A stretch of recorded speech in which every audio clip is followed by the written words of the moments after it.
അടിസ്ഥാന ഒരു താല്പര്യം എന്ന് പറയുന്നത് ആധ്യാത്മിക വളർച്ചയാണ്.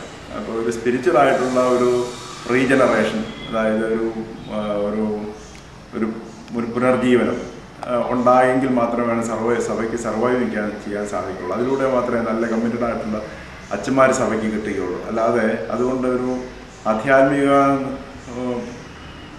ആയിട്ട് വളരുന്നതിനുള്ള സാധ്യത അത് ഇവിടെ ഈ പ്രത്യേകിച്ച് ഈ വടക്കൻ മദ്രാസങ്ങൾ ഇടവകൾ പലയിടത്തും അതില്ല. കാരണം ഈ വഴക്കും പ്രശ്നങ്ങളോട് അച്ഛന്മാർക്കാണെങ്കിൽ വേണ്ട വിധത്തിൽ പാസ്റ്റൽ കെയർ നടത്താൻ സാധിക്കുന്നില്ല. അങ്ങനെയുള്ള അച്ഛന്മാർക്ക് തന്നെ ഒത്തിരി ബുദ്ധിമുട്ടുകളുള്ളതുകൊണ്ട് അവർക്ക് തന്നെ ഒരു മനമെടുപ്പുണ്ട് ഇതിനകത്ത് പ്രവർത്തിക്കാനൊക്കെ.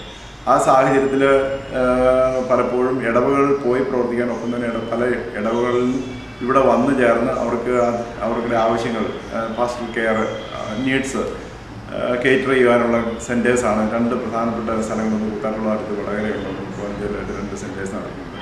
അവിടെ സ്ഥിരമായിട്ട് ധ്യാനങ്ങൾ, ഒരാഴ്ച നീണ്ടു നിൽക്കുന്ന ധ്യാനങ്ങൾ നമ്മൾ നടന്നു. അവിടെ മറ്റ് പല സമുദായങ്ങളിൽ നിന്നും സഭകളിൽ നിന്നൊക്കെ ആൾക്കാർ വരും. അവിടെ നമ്മൾ ചെയ്യുന്നത്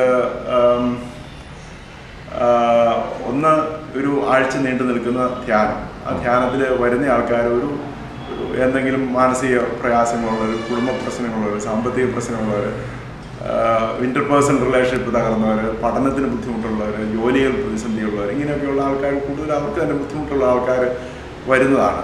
അപ്പോൾ അവർ വരുമ്പോൾ അവർ രാജ്യത്ത് ധ്യാനം കൂടി വരുമ്പോൾ അവർക്ക് ഒരു സന്തോഷത്തോടെ തൃപ്തിയോടുകൂടി അവരുടെ ജീവിതത്തെ അഭിമുഖീകരിക്കാനുള്ള കരുത്ത് സൃഷ്ടിച്ചു കൊടുക്കുക എന്നുള്ളതും എങ്ങനെ ഇതുപോലെ പ്രശ്നങ്ങൾ അഭിമുഖീകരിക്കുക എന്നുള്ളത് ഒന്ന്. രണ്ടാമത് അതിൽ അവർക്ക് കിട്ടിയ വെളിച്ചത്തിലുള്ള ഒരു ക്രിസ്തീയ ജീവിതം എങ്ങനെ ഫലപ്രദമായിട്ട് നടത്തിക്കൊണ്ടു പോകുക എന്നുള്ള എൻലൈറ്റൻമെൻറ്റ് നൽകുക. പിന്നെ രോഗം ബാധിച്ച ചിലപ്പോൾ ക്യാൻസർ, വളരെ മാറില്ലാത്ത അസുഖങ്ങൾ ബാധിച്ചത് ആൾക്കാർക്ക് അവർ ഈ രോഗം മാറിയില്ലെങ്കിലും ക്രൈസ്തവരായിട്ടും വിശ്വാസം ജീവിക്കാനുള്ള ശക്തി കയറുക. അതായത് രോഗം എന്ന് പറയുന്നത് മനുഷ്യൻ്റെ ഒരു സ്വാഭാവികമായി നടക്കുന്ന സംഗതിയാണ്. ആ രോഗം വന്നാലും മനുഷ്യൻ മരിച്ചാൽ അപ്പുറം ഒരു ജീവിതമുണ്ട്. മാത്രമല്ല നമുക്ക് ഇത്രയും കാലം ദൈവം ഇത്രയും പരിപാലിച്ചെങ്കിൽ കുടുംബത്തെയും അങ്ങനെയൊക്കെയുള്ള മനുഷ്യർ ഒരു ചെറുപ്പത്തിൽ രോഗം ക്യാൻസർ വന്ന ഒരാളുടെ ഒരു കുടുംബത്തെ പറ്റിയുള്ള ഭാരമായി അത് ദൈവം നോക്കിക്കൊണ്ടുപോകാനുള്ള, ദൈവത്തെ ആശ്രയിക്കുവാനുള്ള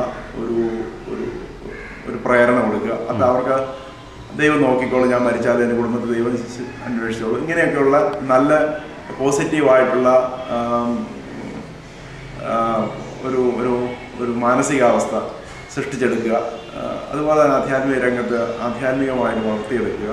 ഒരു പുതിയ ജീവിതം, ഒരു റിന്യൂവൽ കുടുംബത്തിൽ ഉണ്ടാക്കിയെടുക്കുക. ഇതിനൊക്കെ വേണ്ടി ഉള്ള ശ്രമങ്ങളാണ് അവിടെ നടക്കുന്നത്. അപ്പോൾ അത് വളരെ ശാസ്ത്രീയമായിട്ട്, ഒപ്പം തന്നെ ഒരു ആരാധന, നമ്മുടെ പൗരസ്യ ആരാധന, കുർബാനയുടെ ഒക്കെ പശ്ചാത്തലത്തിൽ കൊടുക്കുകയാണ്. അപ്പോൾ ബാക്കിയുള്ളവർ സഹകരിച്ച് പോകുന്നൊരു സാഹചര്യമാണുള്ളത്. അത് നന്നായിട്ട് നടക്കുന്നു. അതോടൊപ്പം തന്നെ ഈ പ്രവർത്തനങ്ങളെല്ലാം ഈ പ്രസ്ഥാനങ്ങളായിട്ടൊരു മാസിക നടക്കുന്നു. സുഗത വോയിസ് എന്ന് പറഞ്ഞ ഒരു പരിപാടി നടത്തുന്നത്. ടെലിവിഷനിൽ ഒരു ആഴ്ചയിൽ 2 പ്രാവശ്യം വെച്ച് പ്രക്ഷേപണം നടത്തുന്നുണ്ട്. സ്റ്റുഡിയോ ഉണ്ട്. അതിനുള്ള അനുബന്ധ സ്ഥാപനങ്ങൾ, ചാപ്പൽ എല്ലാം നടക്കുന്നുണ്ട്. സൺഡേ സ്കൂളുണ്ട്.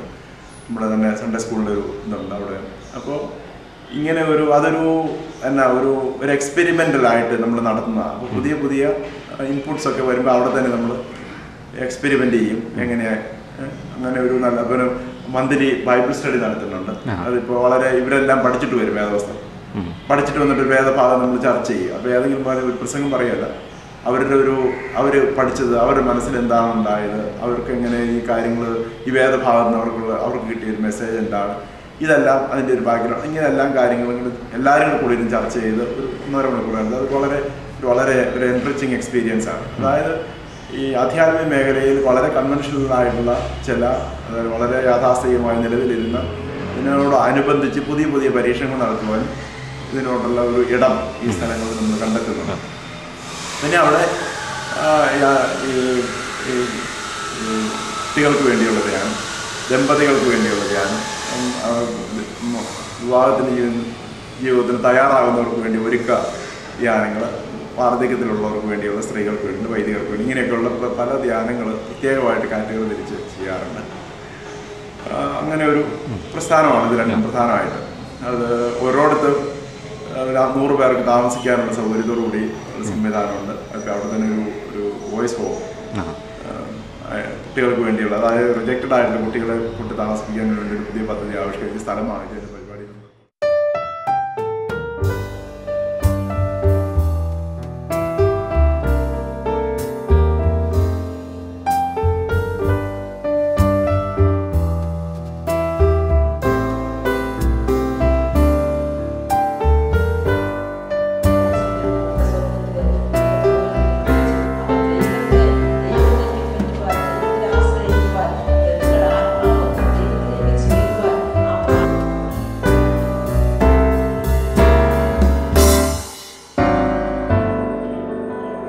ബോയ്സ് ഹോം തുടങ്ങാൻ പ്ലാൻ ചെയ്യുന്നുവെന്ന്.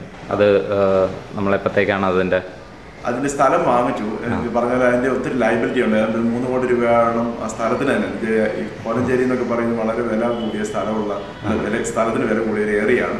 അപ്പോൾ ആ സ്ഥലം വാങ്ങിച്ചു. അത് ബാങ്ക് ലോൺ എടുത്താണ് വാങ്ങിക്കുന്നത്. പിന്നെ നമ്മൾ അടച്ചു തീർക്കുക എന്നുള്ളതാണ്. പിന്നെ അടുത്ത് അവിടെ ഒരു കൺസ്ട്രക്ഷൻ നടത്തി കുട്ടികളെ താമസിപ്പിക്കാൻ ഇപ്പോൾ ഉടനെ സാധിക്കില്ല. അതുകൊണ്ട് ഈ ഇപ്പോൾ ഉള്ള സംവിധാനത്തിൽ കുട്ടികളെ ചേർത്ത് താമസിപ്പിച്ചുകൊണ്ട് തുടങ്ങാമെന്നുള്ളത് ഒരു ഇതാ ഉള്ളത്. നമ്മുടെ അച്ഛന്മാർ വള്ളിക്കാട്ടിലച്ഛൻ പറഞ്ഞ അച്ഛനാണ് അതിൻ്റെ ഒരു ജോണച്ഛനാണ് അതിൻ്റെ ഒരു നേതൃത്വം കൊടുത്ത് ആ പ്രസ്ഥാനം നടക്കുന്നത്. ഇവിടെ കളത്തിരക്കലച്ഛൻ പറഞ്ഞ അച്ഛൻ ഈ എൻ്റെ ആദ്യത്തെ ഒരു സ്റ്റേജ് കഴിഞ്ഞ് പെട്ടെന്ന് മരിച്ചുപോയി. ഇപ്പോൾ നമ്മുടെ അച്ഛന്മാർ 1-2 പേര് പ്രത്യേകിച്ച് തന്നിക്കോട്ടിലച്ഛൻ പറഞ്ഞ അച്ഛൻ നേരത്തെ പുറത്തുണ്ടായിരുന്ന അച്ഛൻ ഇവിടെ വന്ന് ഏതാണ്ട് ഒരു വിശ്രമ ജീവിതത്തിനായിട്ട് വന്നതാണ്. അപ്പോൾ ഈ പരിപാടിയിൽ അദ്ദേഹത്തിന് വളരെ ആകർഷണമായതിന് അദ്ദേഹം വളരെ ചുമതലയായിട്ട് പിന്നെ ഈ ഭദ്രാസനത്തിൽ തന്നെ അച്ഛന്മാർ അതുമായിട്ട് വളരെ സഹകരിച്ചു.